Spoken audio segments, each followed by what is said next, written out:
Sa bawat hampas ng alon, may kwento ng pag-asa. At sa Zamboanga City, ang marangal na pamayanang sa mabahaw ay matagal nang nakatali ang buhay sa dagat. Pero ngayong araw, isang malaking hakbang ang naramdaman nila.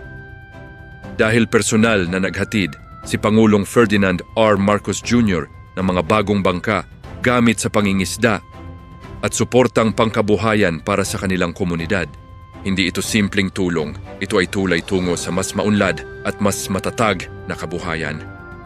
Kasama dito ang pinansyal na ayuda at livelihood grants para mapalakas ang hanap buhay ng ating mga mangingisda.